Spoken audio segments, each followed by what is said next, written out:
Thanks, Lindsay, for the introductions. And it's a pleasure to be here at the conference, and I'm incredibly honored to be moderating the discussion with Ed and Paige here, both of whose work I've been a fan of for many years.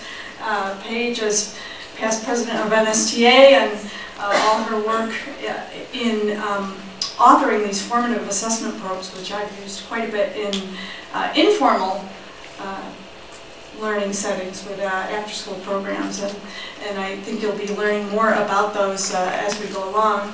And Ed's research and practice in higher ed in Astronomy 101 has really been, I think, an incredible example for all of us of action research. We're all of us are interested in astronomy education. And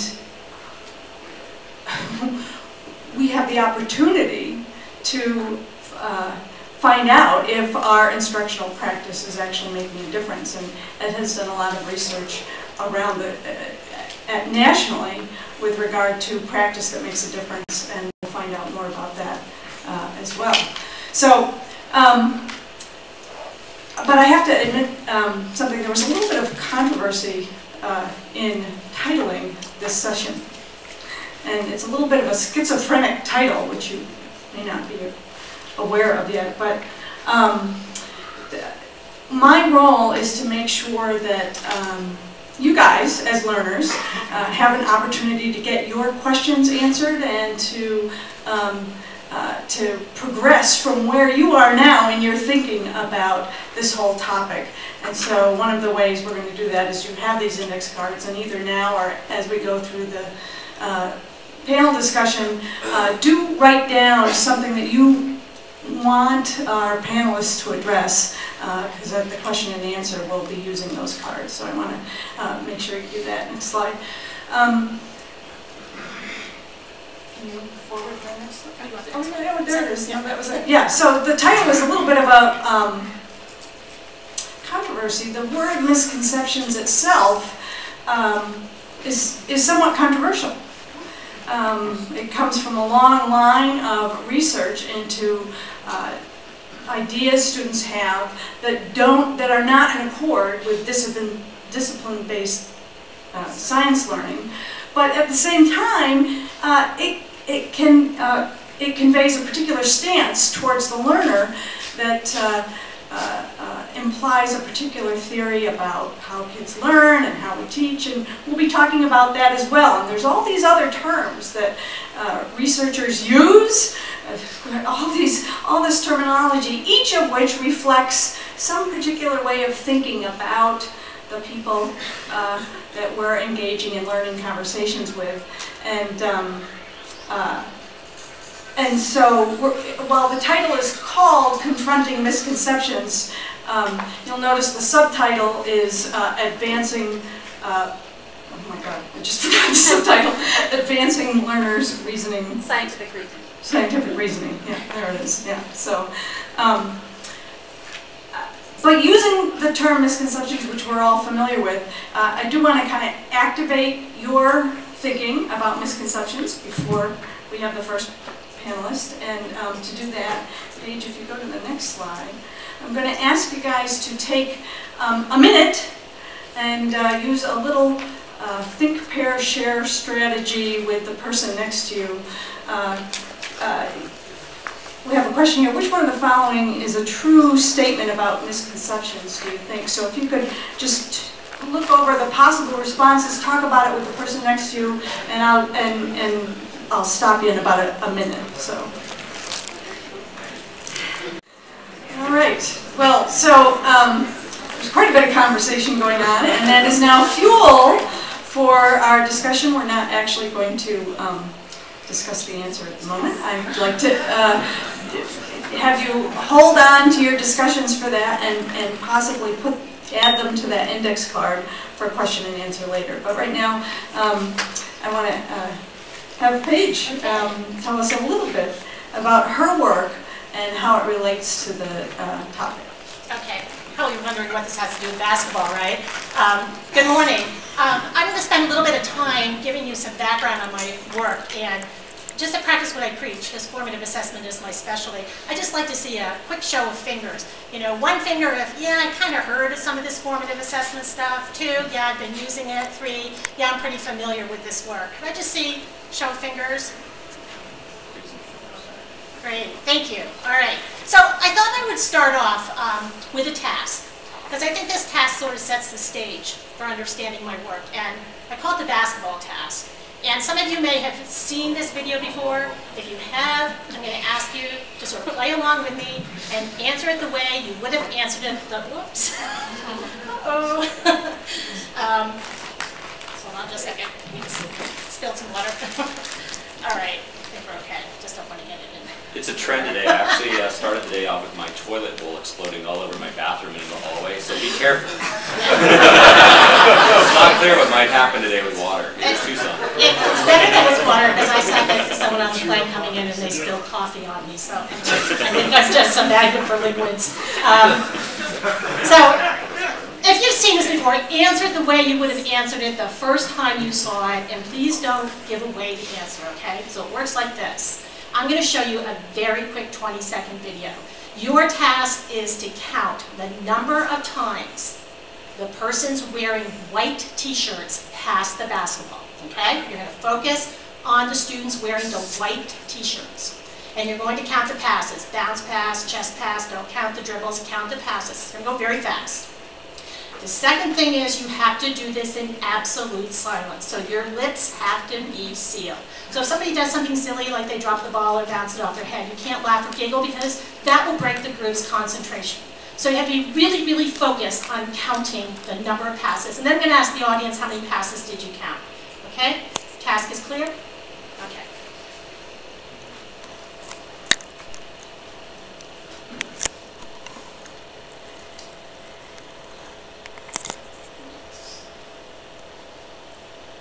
All right, ready to count? Focus on the white t-shirts.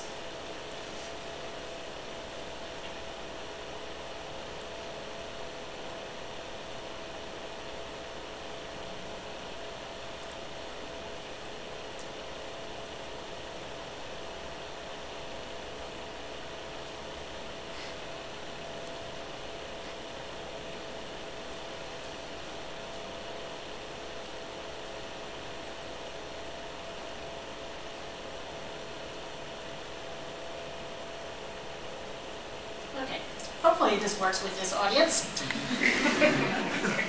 Raise your hand if you counted 15 passes. 16, 17, 18, 19, 20 or more. Raise your hand, not like this. All the way out like this. You're not a T-Rex. And if you saw this video before, answer it the way you would have if this question were asked after you saw it the first time. How many of you did not see a man in a gorilla suit walk across the screen? All the way up, all the way up. Did not see a gorilla. Wow, look around the room. Keep them up, for real. Be honest about that. Wow.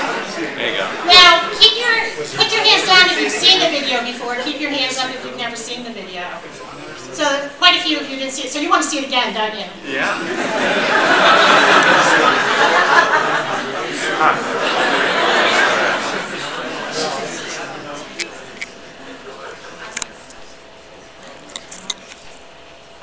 Remember, you're no longer looking at passing. Watch this.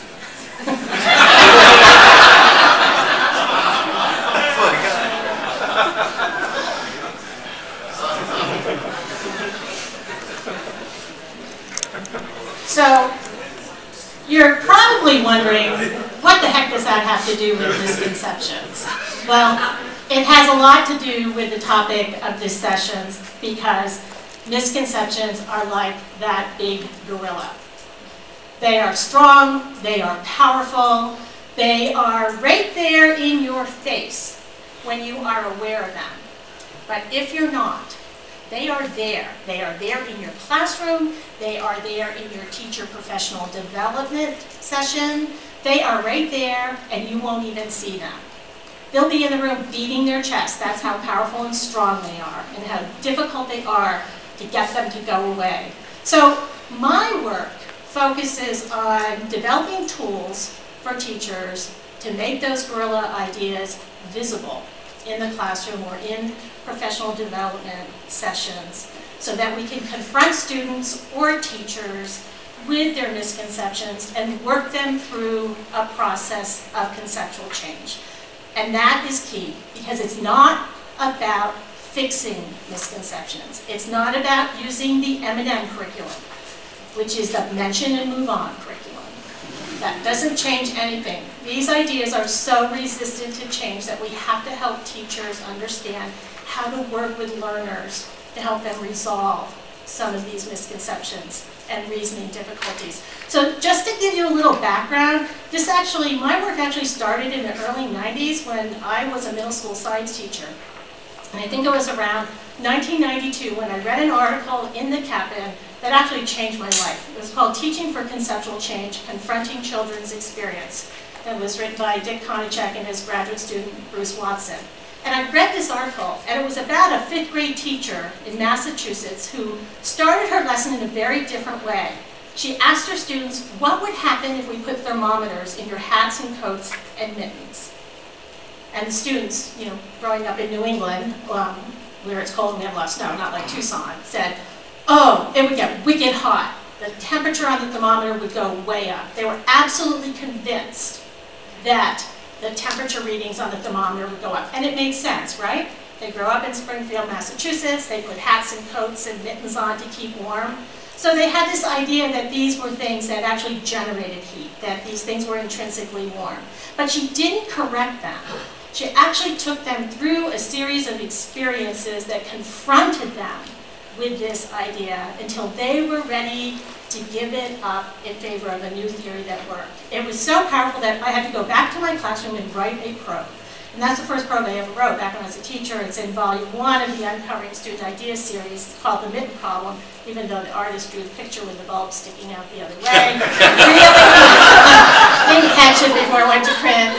Really didn't affect the way students responded. I found with my students it was the same misconception, and being able to trace it back to where it came really changed my teaching. It really helped me understand the importance of starting with where your students are, not the typical approach to teaching where we launch into activities or we launch into these investigations. Inquiry is great, but unless it's inquiry with conceptual change, we know that students will hold on to those guerrilla ideas, and they simply don't go away. So, in 1996, I left to work for the Maine Math and Science Alliance, and I've been doing this work in formative assessment ever since. It's so consistent with the findings from research, like how people learn, taking the time to understand our students' preconceptions, because teachers and students are really good at playing the game of school. Give the answer the teacher wants, or give the answer that the presenter wants. But they often revert back to those strongly held ideas. So this is my series of formative assessment probe books. There are 7 now. And the one I think you'll be most interested in, which unfortunately didn't make it to the conference, is the Uncovering Student Ideas in Astronomy, which is co-authored with my collaborator, Dr. Carrie Snyder. Many of you probably know Carrie Snyder. And I got to meet him for the first time this morning. Andy Fagnoli wrote the foreword for this book. Thank you, Andy. It's a wonderful foreword.